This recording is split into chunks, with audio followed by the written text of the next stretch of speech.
Hey everyone, we're going to be working with rigid body dynamics, RBD simulations today. So let's go to our effects tab where we have a bunch of cool new menus.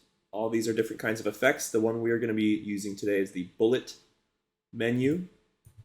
There's also a bullet shelf. If you're not seeing either of these, you need to load the plugin, which you can do in the plugin manager. Search for bullet and load it in. You can make sure it auto loads as well. So to start off, I'm just going to put a sphere down, and this will be our ball that we want to drop. So I'll raise it up, and we're just going to make this an active rigid body. It's the first menu option here. And doing that, it creates this green box around it. This is its collision mesh. So it's not actually looking at the original geometry to collide with. It's creating a new geometry. It's more simple, it helps it run faster, but we don't want it to be a box, we want it to be a sphere. So in your attribute editor, you want to change your collider shape type to sphere in your collider properties. Now these green lines wrap around our sphere, and if we play our simulation, well, our ball just falls. And that's because we need to enable our ground plane, which we can do in our bullet solver, which was created when we created our active rigid body.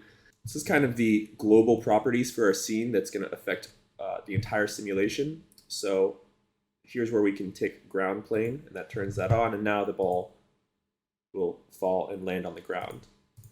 It's going pretty slow, even though we're playing at real-time 24 frames per second. And that's because Maya is set up in centimeters, and we can change it to meters, but for some reason that doesn't really work. So instead, I'm just going to multiply it by 10, so I'll take that decimal away. So if you set gravity to -98, then it falls in a little more realistic speed. And from here, we can go back into our sphere. I'm just going to name this volley. And we can change a bunch of properties about it in the attribute editor. Mass is kind of the weight of it. It's not going to affect the speed, but it'll affect how it interacts with other objects. You can also change the center of mass. These damping attributes decay over time. So if you just have your ball moving in a linear direction, eventually it'll come to a stop if you have this turned up at all. If it's at 0, same with the angular, it'll just keep spinning or moving forever. And same with the friction. You can bring your friction up or down so that it collides. And then restitution is the bounciness of it. So if I were to bring my bounciness, my restitution up,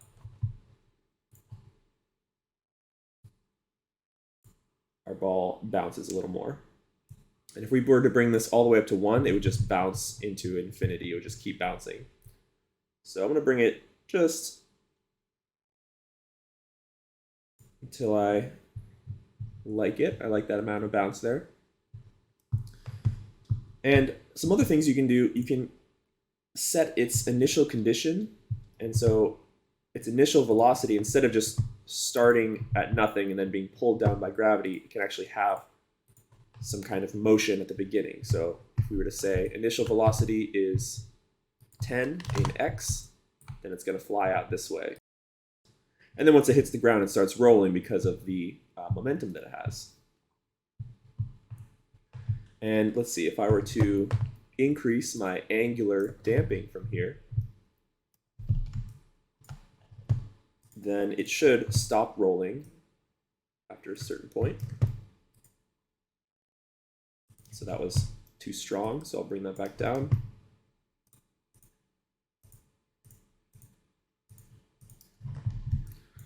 Oh, and something to watch out for is make sure to make your changes on frame 1. Otherwise, it'll kind of mess up your simulation. So if you've made a change and it's not working, just kind of undo the change and then change it back. And make sure you're on frame 1.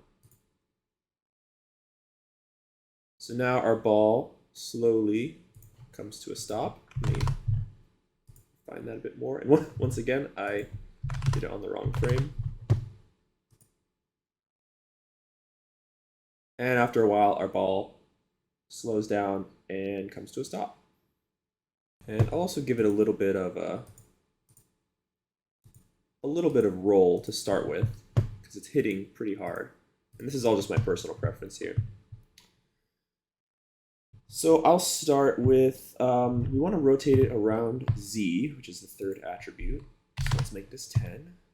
And I think, there we go. So I had to set my initial angular velocity to negative 500 Z, and that starts the roll right off the bat. And then once it hits the ground, it bounces a little more smoothly. Sometimes it glitches out, and you can see this blue line down here is our cache. We can turn that on and off with this button here. So if we have our cache off, it's going to simulate it and calculate the simulation as we go through each frame. But if we have our cache turned on, you can see it creates this blue line, and for more complicated simulations, it'll load one frame at a time. But this one is so easy that it just loaded the whole 100 frames at once. But this allows us to be able to scrub back and forth through it because it prints each calculation. But sometimes the cache messes up and gives you a bad simulation or something you're not looking for. And so that's what I was dealing with. That's what I was seeing earlier. So I just turned off my cache and turned it back on to kind of refresh that. So I've got my ball rolling into place. And right here, I want it to knock into another object. So I'll create that object. I'm going to make a row of dominoes. And I'm going to make them perfectly on this ground plane. And I can do that with some calculations here. So if I were to make the size of my cube exactly 2 and then raise it up by exactly 1, then that bottom plane will be sitting right on the ground plane.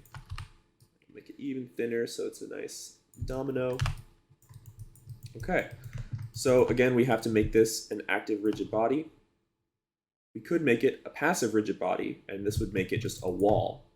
And so our ball would just hit it, and it would not move. But we do want it to move. We want the ball to knock over the domino. So we're going to make it an active rigid body.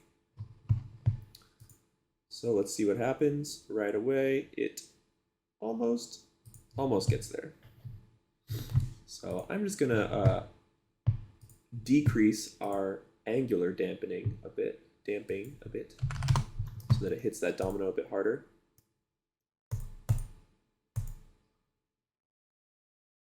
Cool.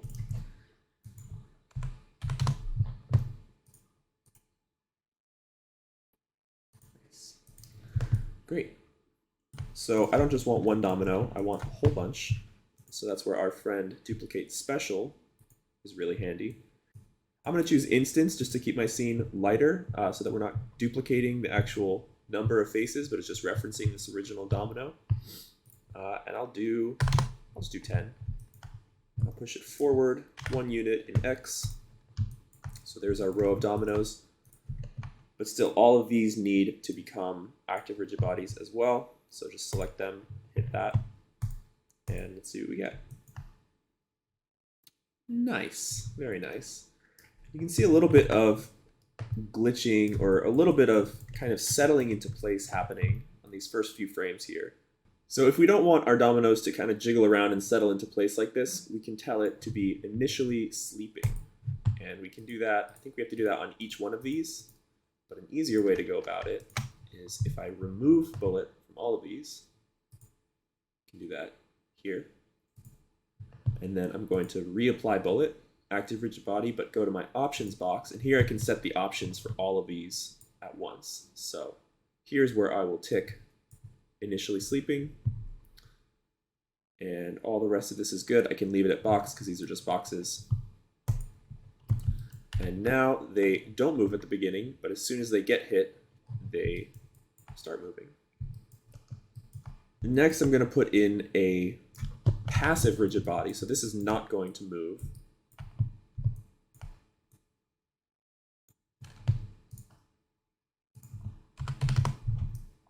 And so our domino is just going to fall onto this.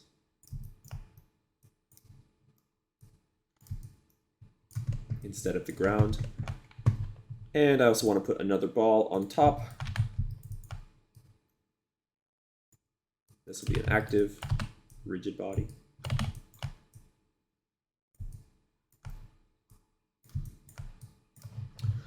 Okay, so this will be my active, and then my cube will be passive, which is this one here.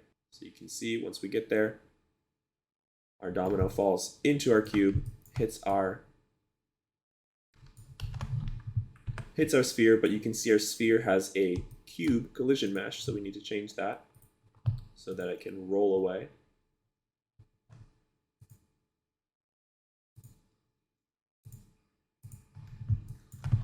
Okay. And I'm going to refresh my cache.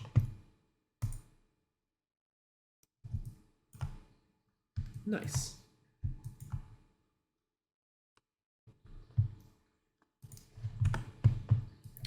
And I'll just have this fall into a little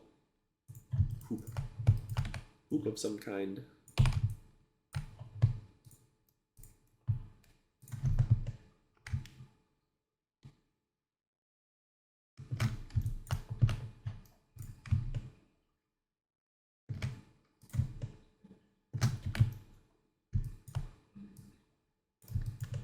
Okay, and that means this is also going to be a passive rigid body.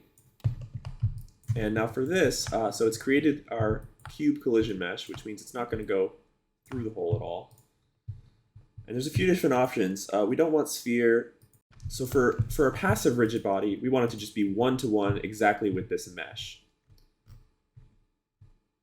And we have that option to use the mesh, but it's static only. So this is only for objects that aren't moving. If you had a more complicated object that was moving, you would want to use auto compound. And that kind of creates a lower poly collision mesh based on the shape of your object. But since this is a static mesh, since it's not moving, we can use this mesh collider shape type. Nice. That's perfect.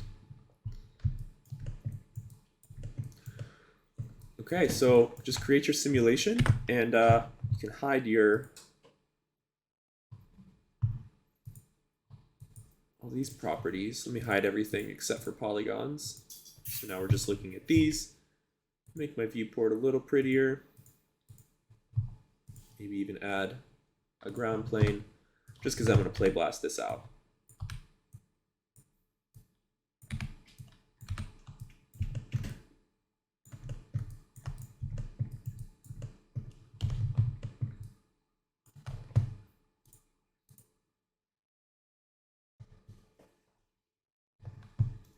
Nice.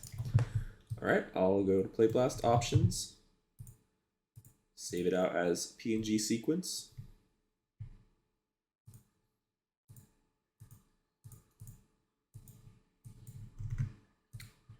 And save it somewhere.